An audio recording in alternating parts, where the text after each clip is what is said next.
Coming up on the Preacher Boys podcast. A SoCal megachurch allegedly enabled years of abuse in one of their ministries overseas. A worship leader groomed a teenage boy for years and is only now facing substantial prison time. A pastor and kindergarten teacher arrested in a sting because he tried to solicit a 14-year-old for sex. A youth pastor whose abuse led to a 60-year sentence and a major civil suit alleging institutional negligence all the way up to the Southern Baptist Convention. And a pastor who felt comfortable enough to loudly tase and beat his child in another church's parking lot.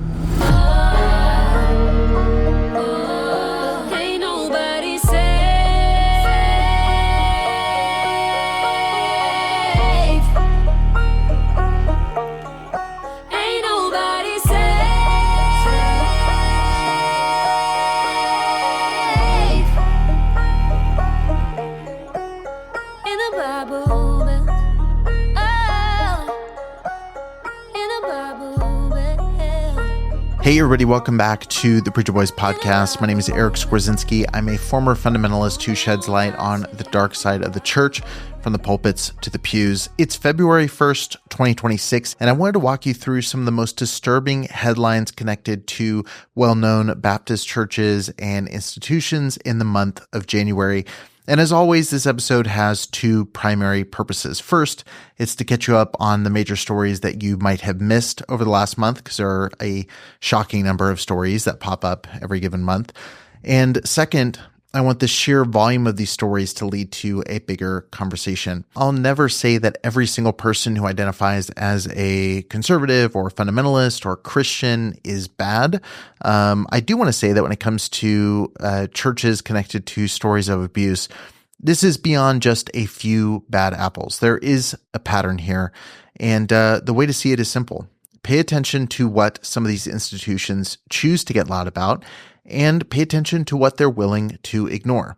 But there'll be more on that toward the end of this episode. But for now, let's go ahead and dive in with our first story, which takes us to Southern California. Multiple lawsuits have been filed in U.S. federal court against Pastor Laurie and Harvest Christian Fellowship related to alleged sexual abuse at children's homes in Romania that were financially supported by the church. The lawsuits allege that Paul Havsgaard, who was a missions director overseeing the Romanian children's homes, sexually abused multiple children between the late 1990s and early 2000s while in that role. The allegations claim that HCF was warned for years about Havsgaard's abuse of children in these church-supported homes overseas, and allegedly, Laurie's teams launched an investigation in 2004 that concluded, quote, Havsgaard was sexually abusing children and misappropriating money, both on a shocking scale. According to the court filings, Harvest and Pastor Laurie did not remove Havsgaard at that time. Instead, the lawsuit alleges that the church leadership allowed him to remain in charge while financial support was gradually reduced,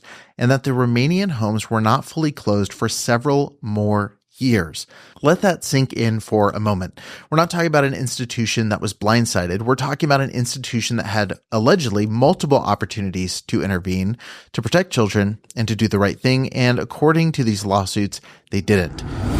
Let's move on to Florence Baptist Temple in Burlington. Michael Howard was a music pastor at Florence Baptist Temple in Burlington, Kentucky. And in case you're wondering how deeply embedded he was in evangelical culture, he was also a member of a Christian rock band that routinely played at the Ark Encounter and Creation Museum. Who breaks the power of sin and darkness? Authorities have said that Howard was originally arrested for a DUI, and incriminating messages were found on his phone. When this came to light, the victim eventually chose to come forward. According to court records, the abuse began when the victim, Timmy Goodman, was about 14 or 15 years old.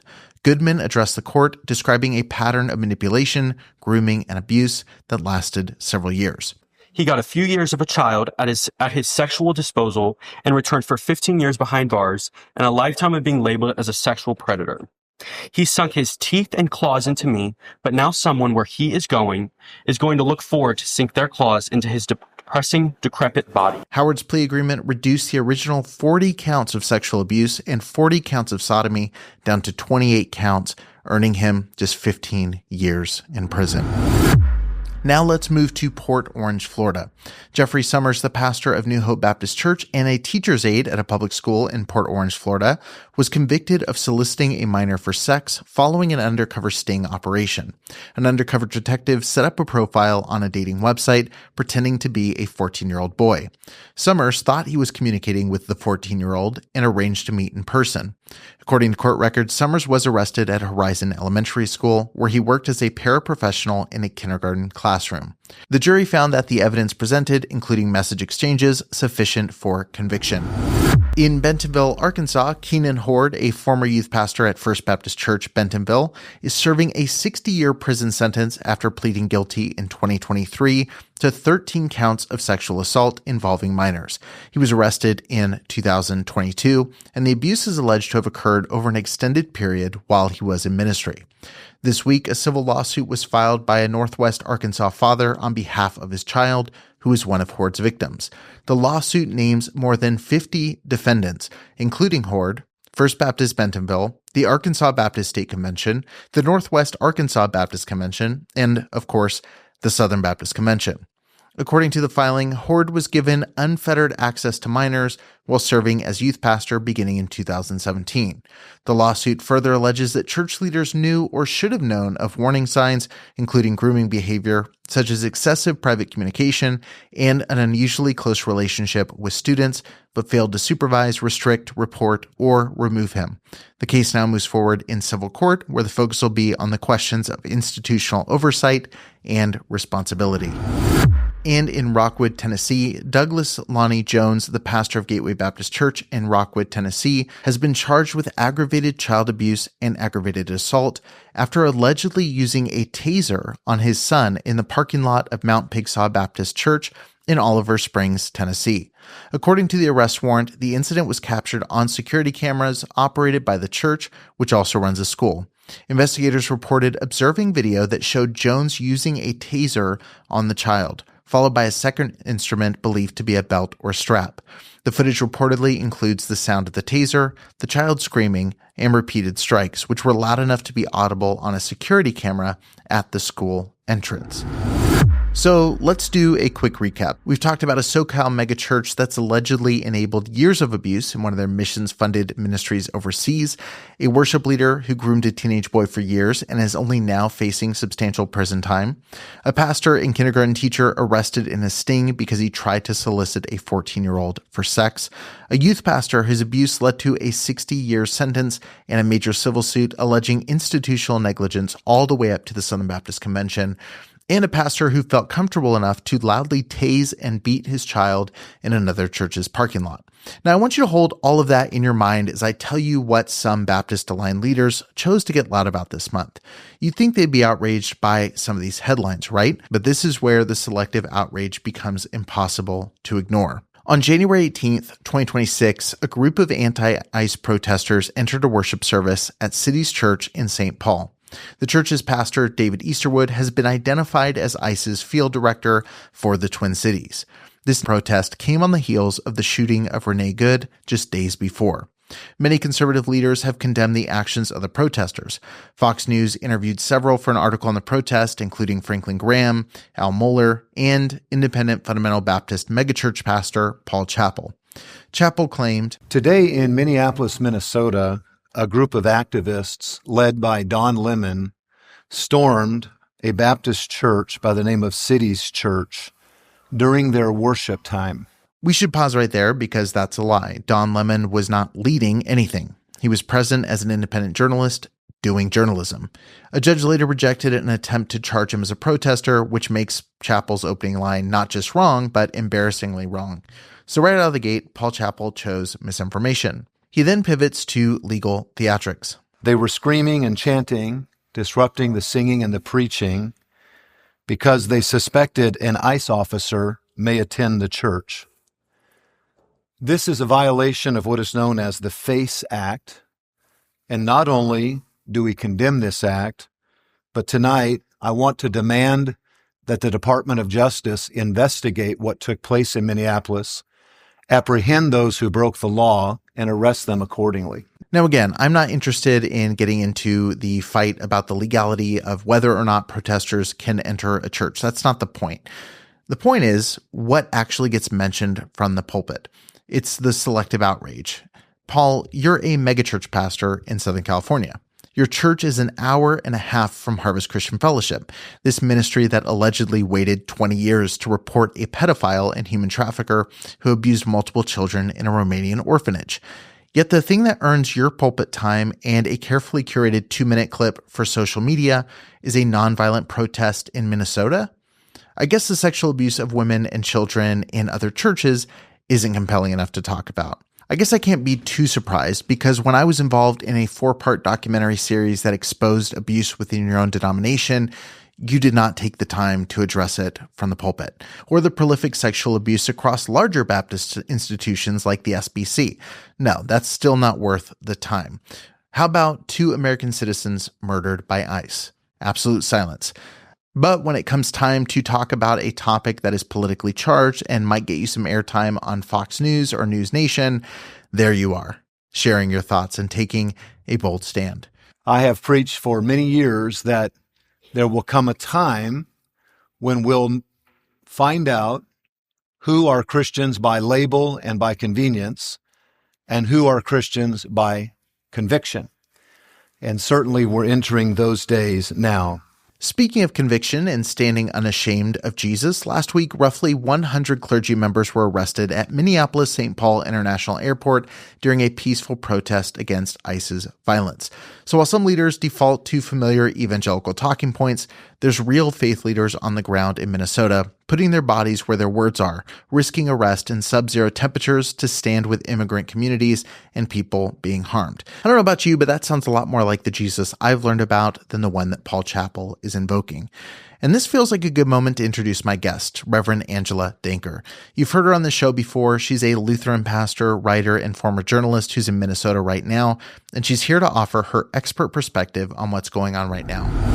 Well, I'll go ahead and start by sharing a clip with you. I know I sent it along before this call, but I'll just replay it in its entirety and kind of get your take on what's said here. Today in Minneapolis, Minnesota, a group of activists led by Don Lemon stormed a Baptist church by the name of Cities Church during their worship time.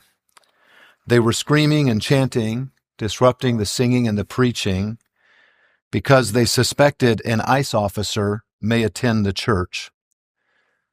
This is a violation of what is known as the FACE Act, and not only do we condemn this act, but tonight I want to demand that the Department of Justice investigate what took place in Minneapolis, apprehend those who broke the law, and arrest them accordingly. We must protect religious liberty in this country. As people meet to worship God, they have been given legally the right to enter, to worship, and to leave their place of worship. The Lord Jesus said, "In the world you will have tribulation, but be of good cheer, I have overcome the world." I have preached for many years that there will come a time when we'll find out who are Christians by label and by convenience, and who are Christians by conviction. And certainly we're entering those days now. I believe we should pray for this congregation, and we should be vigilant as Christians to exercise our freedom to worship our Savior and to stand unashamed for the gospel of Jesus Christ. And I might add as a subnote that we welcome all branches of law enforcement to Lancaster Baptist Church. So I saw you shaking your head a few times. How does that statement land for you? Well, I want to start just with some factual errors, right? He begins by saying this protest was led by Don Lemon. It was not led by Don Lemon. It was led by local Minneapolis longtime trusted activists. One of them named Nakima Levy Armstrong. She is someone who has been active in Minneapolis as a lawyer, but also as a committed Christian who is an ordained reverend and has a long history of incorporating her faith into her activism. So Don Lemon was in no way leading these protesters and activists, and I think it's really undermining the strength and the local commitment of these activists and the other women who were with, one of them, Chantel Allen, who's on the St. Paul school board. So first off, I'm like, okay, you've got that fact wrong. Then he says, well, an ICE agent who may attend the church. No, David Easterwood is listed as one of the pastors, not attend, one of the pastors at City's Church. And he's also not just an ICE agent, but he leads the Twin Cities field office for ICE. Just today, I think it came out that Easterwood is named and was basically reamed out by a federal judge for disobeying federal law in all kinds of things that have happened during the Metro siege, including mistreatment of children, abuse of children, kidnapping. So just from the start, he's lying. He's lying, and it comes very easily to him. So I think it's very important to get the facts straight here and to not... we have a lot of other reactions to what he's saying, but let's first address these factual errors.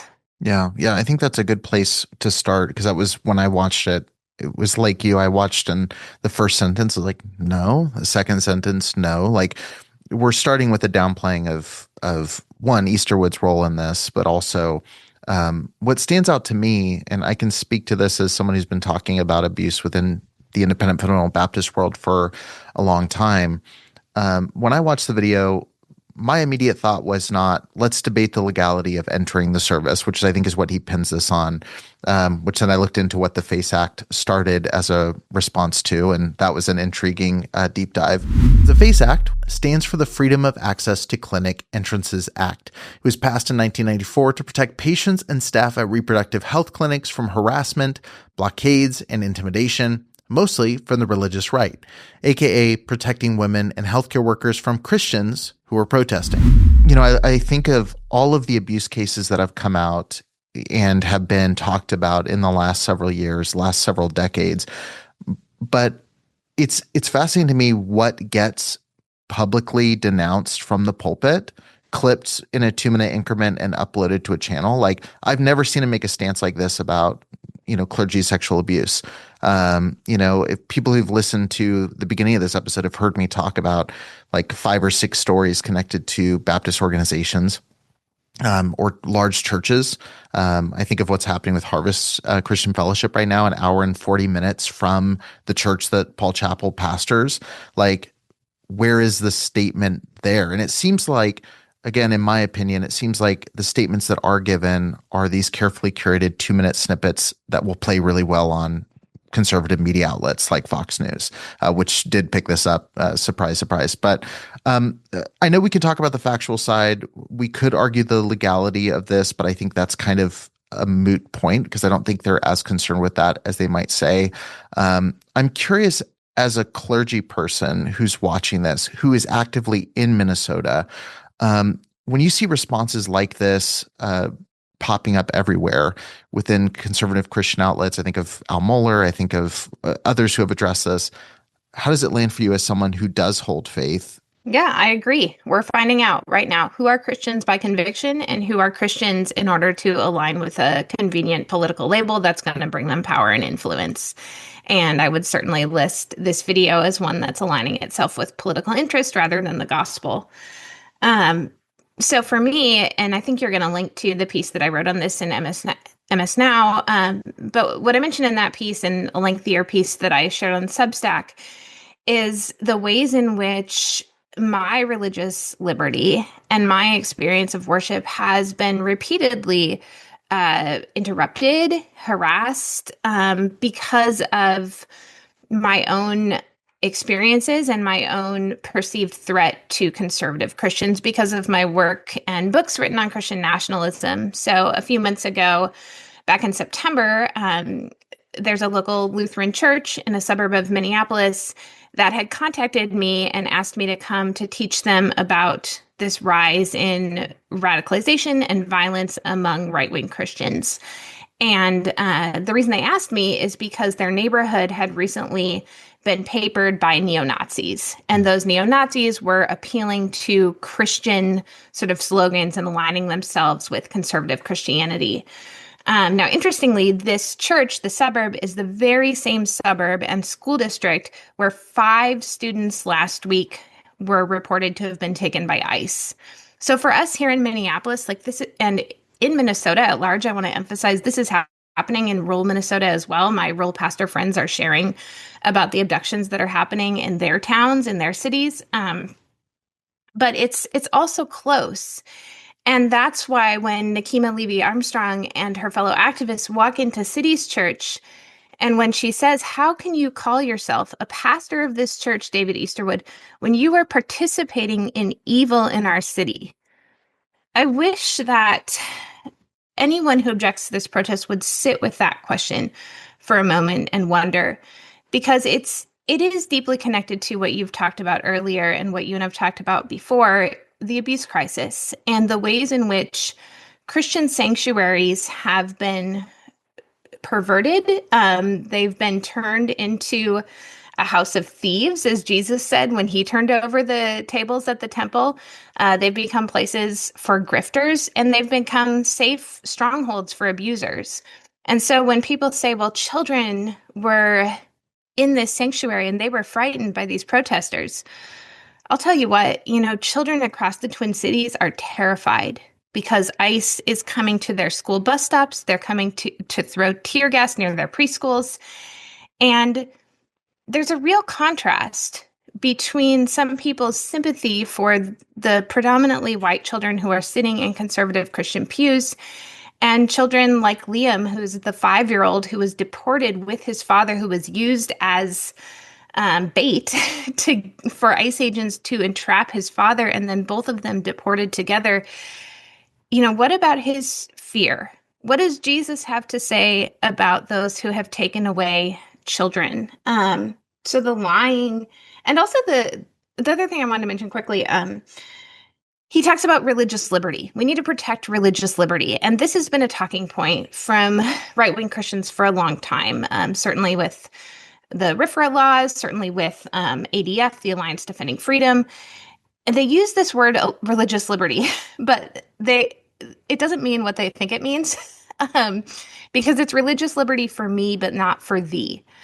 For me as a pastor whose church affirms LGBTQ people, LGBTQ marriage, they do not believe that I should have religious liberty to say that in my church without being harassed. They have no problem with people coming to our churches, which has happened to myself and many of our colleagues, people coming to threaten us because we support LGBTQ people, pastors in the Twin Cities who have Spanish language masses or services. They've had to cancel their worship services entirely and move into secret home churches because of the threat of ICE. So they're using these phrases in order to wield power and violence, and it's really antithetical to the gospel. I read in your MS Now article that you said we shouldn't see Levy-Armstrong as someone who violated the sanctuary of a church or blocked people from worshiping there, but as a prophet speaking truth to a church that includes a leader who is helping make captives a people instead of setting them free. Obviously, that statement stands in stark contrast to a lot of the rhetoric I was hearing from clergy for the past couple of weeks. Yeah, for me, it's crystal clear, and it was from the first moment that I saw these videos. I felt that they were prophets from the first time I saw them. And, I have mainline clergy colleagues who disagree with me on this. But when I hear their protests to it, in the sense of, well, we don't want to say it's okay for them to come to our churches, then, well, they are. They already are. It's already happening. I can't remember the last time that I prepared a sermon without thinking about the possibility of somebody bringing a gun into the sanctuary and trying to kill me for my words. So we are not living in a pretend land. And also, I think that what the protesters were trying to do, rather than disrupt sanctuary, they were trying to reestablish it. They were trying to purify, in a sense, this holy space from that which has profaned it. And it was very clear. And I want to emphasize, too, that they were invited in. They didn't barge in. They were invited in. They participated in praise and worship. And then at a moment, as this pastor began to pray a prayer about, let us, God, get control of our sanctuary. And I do not want to underplay the role that race is playing here. And the fact that these activists were predominantly Black, the fact that Don Lemon, who was there as a journalist, is a Black man as well. It's just such a present part of this conversation because the majority of opposition to this protest has come from white pastors and predominantly white church bodies who are ignoring America's storied and tragic and violent history toward Black churches, whether it's the Black church bombings in the 1960s, one in which 4 little girls were killed, whether it's another church, that was a Black church that was set on fire. And when civil rights leaders tried to investigate it, they were murdered by the Klan. We have a long history in this country of violence against churches. And to act like, oh, this is unprecedented, it's never happened before, it's so dangerous and scary.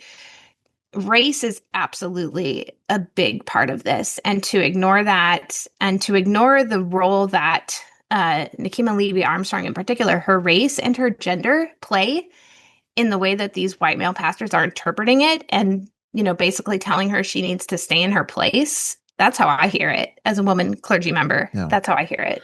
Well, even drawing the parallel between the two feels silly because it's like you mentioned, I saw a lot of comments that were like, well, there were children in the church who were scared because there were protesters. And like you said, to basically say that church members were uncomfortable for a few minutes as someone spoke versus there's kids who are, I saw a story the other day of a little girl who ended her life at 11 years old because kids were saying they were going to call ICE on her and her family.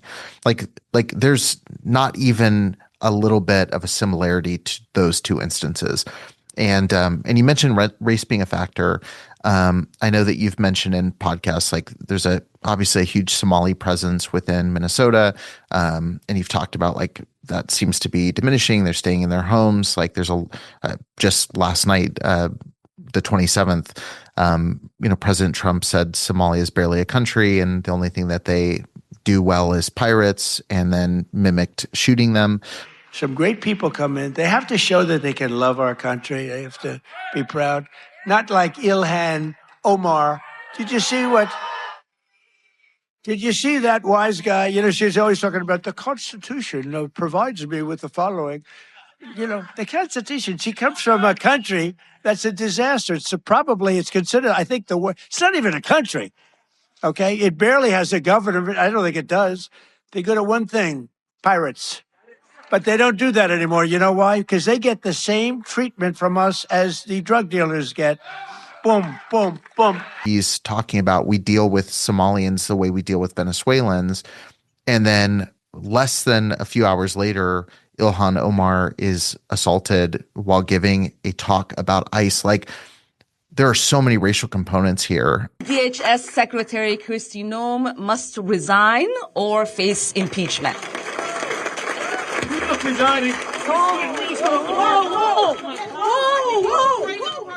I'm curious for you, as someone who's obviously wanting to protest the horrible things that are happening right now. I mean, the murders that are happening as a result of ICE's presence in Minnesota. I mean, how do we even approach helping to create any form of unity to be able to address these issues and like not just put a Band-Aid over this, but like really address the core issues here? Because there's people who are legitimately buying some of this propaganda and are legitimately terrified, wrongfully so. Then you also have groups that are terrified to leave their homes because they could be harassed, even if they are citizens, even if they do have paperwork. I mean, how do you address that within, say, the congregation or within the community when you're trying to reach both of these demographics and kind of bring people closer together in a time they're kind of being torn apart? Yeah, I think, we saw this in the discourse after Charlie Kirk's death, and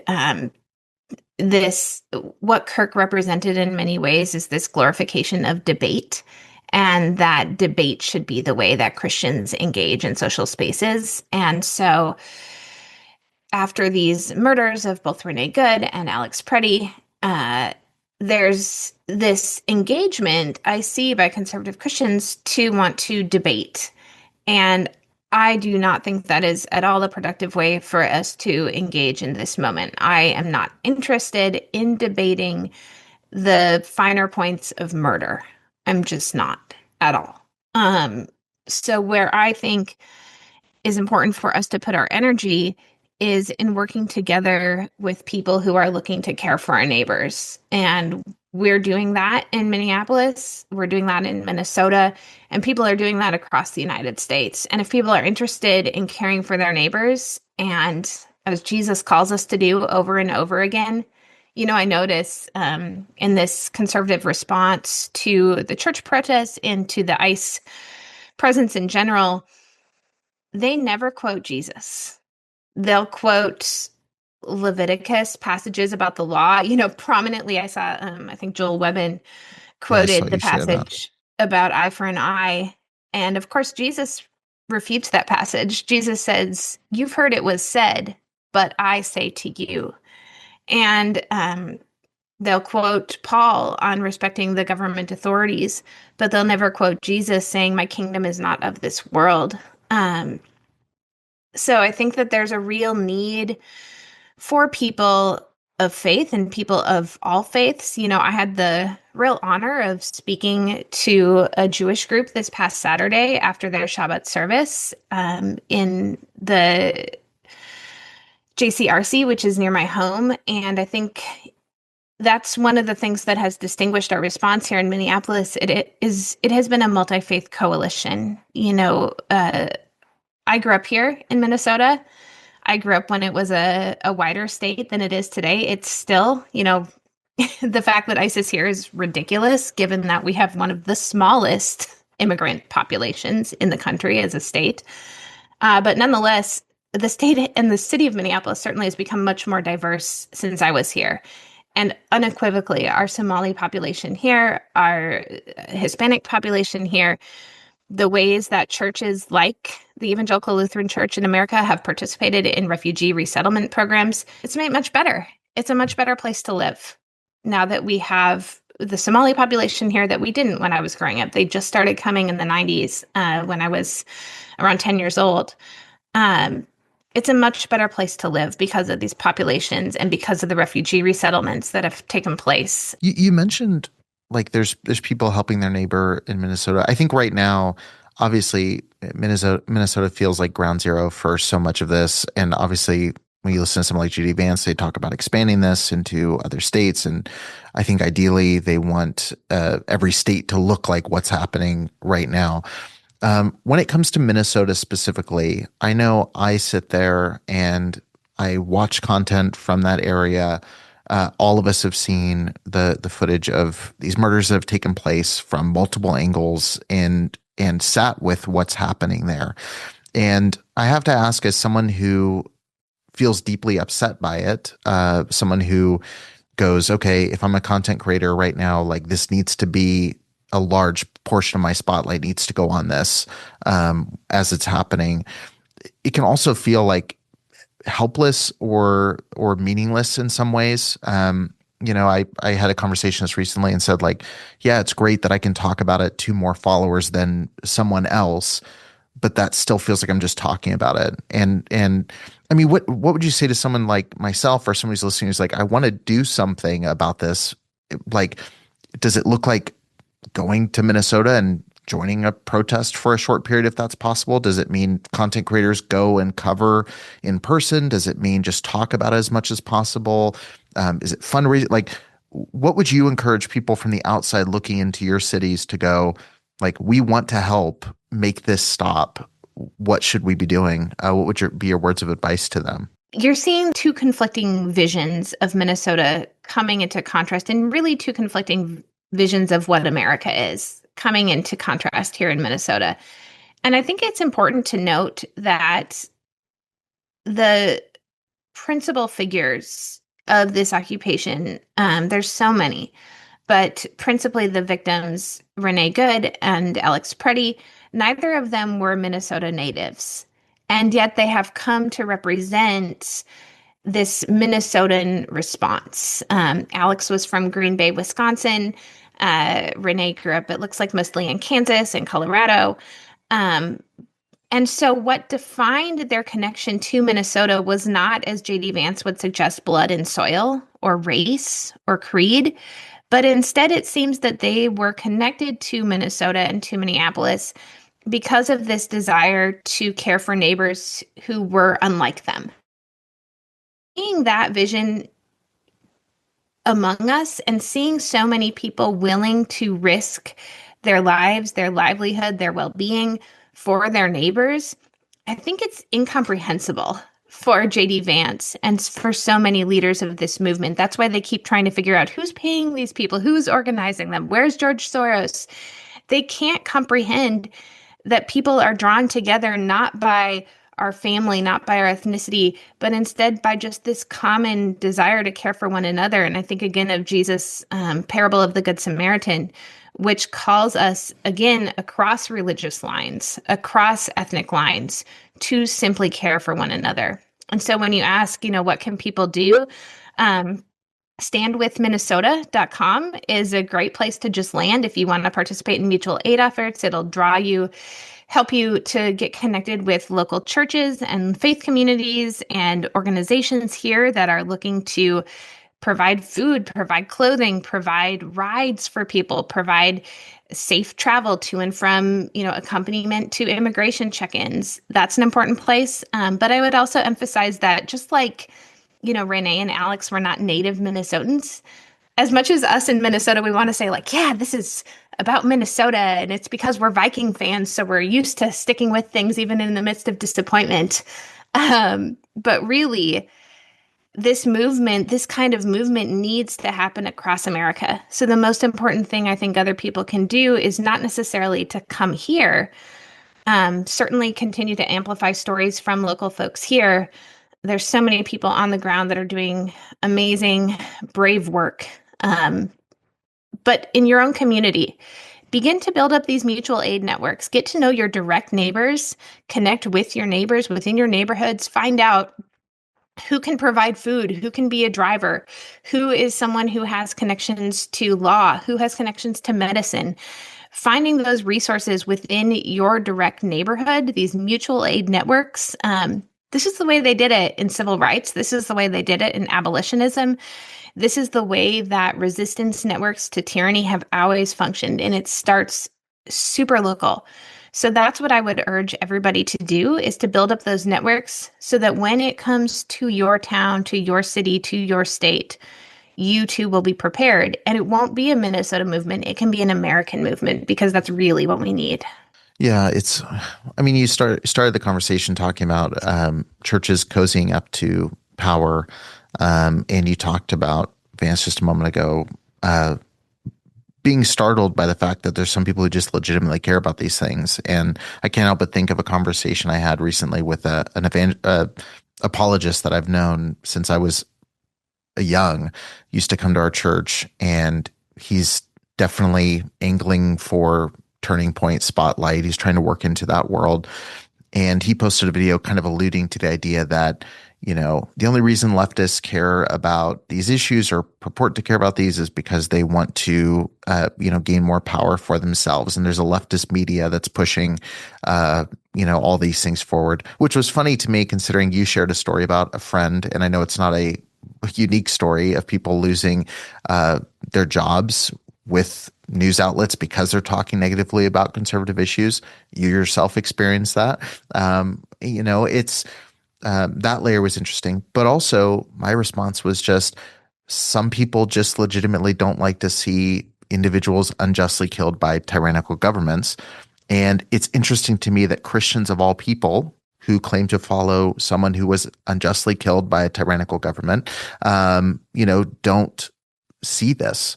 Like, they don't feel that. And I guess that's kind of my final question here is, when you see these responses, I know, like, obviously getting lost in the faux debates where we're going to pretend we go back and forth and try to find the truth here. Like, that doesn't seem to be an earnest pursuit, talking to a lot of these conservative Christians.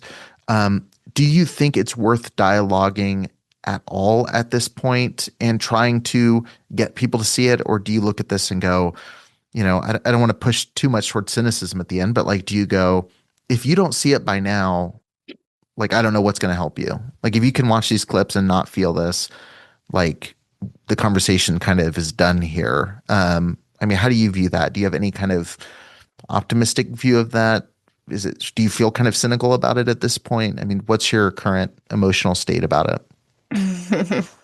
Well, I don't know if you want to hear about my emotional state. You should have seen the first draft of my script for the rest of this video. I got it all out and then started editing. Yeah, I'd love to. Listen, I wrote Red State Christians in 2019, and the end of the book begins with a plea for further conversation and dialogue. That was almost 7 years ago, and I'm in a very different place today. The window for dialogue and debate has closed because people have revealed themselves to be, again, diametrically opposed to the gospel. And so I return to Jesus' words from Matthew 10 when he sends out the 70, and he tells them he sends them with the Holy Spirit, and he asks them to go into people's homes and to spread the gospel. But he says, if you are not welcome, you have permission to wipe the dust from your feet. And I think we have entered into an era where people have to look at their family members and their friends who are sanctifying murder, who are justifying cruelty towards children, who are whitewashing racism. And there comes a time for social stigma. There comes a time for saying, I will not engage with you on this anymore. And it's tough, right? This is talking about families. This is talking about friends. And I'm not saying it means you're ending a relationship, but I am saying that you can end a conversation and you can set a boundary and say, I'm not going to be present when these types of things are said. And I've done that before. And specifically online, I think that there needs to be much more condemnation of these kind of messages on a religious level. There's been such a hesitation to say, well, that's their religious beliefs. This isn't a religious belief anymore. This is a movement that is centered on politics, not religion. As you mentioned, theology has become subordinate to connections, forged in power. When we have Southern Baptists align with Calvinists and their theology is diametrically opposed to one another, theology and religion is no longer driving the bus. So I think we have to become much more adept and comfortable with making people uncomfortable and calling them out and not having to be nice because I think that this is a time for the truth. And it is no longer a time, especially for white Christians, for making our living rooms and our homes a safe place for hate. Black Americans I really think white Christians need to lead in this moment. Black Christians, Black Americans have led on this for so long. They have watched Black people die at the hands of so-called law enforcement for generations. And they have been screaming and calling it out and saying our lives matter. And they have been ignored and their names have been tarnished and dragged in the mud. And it is time for white Christians to decide, in the pastor's words, who are Christians by conviction and who are Christians by convenience. And the conviction of the gospel is a defense of human life, a defense of human dignity, and a requirement to listen when your brother's blood is crying out from the ground. Well, I think that's a great place to close here. Thank you so much, Angela, again, for joining me for this. And I hope it's not the last time we talk. And I also hope the next time we talk, it's a more positive and happy time. But it feels like it might be a little while before we hit those points. But thank you so much for speaking out, using your voice and your platform to talk about these issues. And it means a lot to me to be able to stand side by side, even virtually, and talk about these. It really means a lot. So thank you. Yeah, you too, Eric. Stay in touch. Thank you so much for listening to this episode of the Preacher Boys podcast. I hope you appreciated that conversation with Angela as much as I did. And remember to be wary of churches that prioritize power over the safety of their own congregants.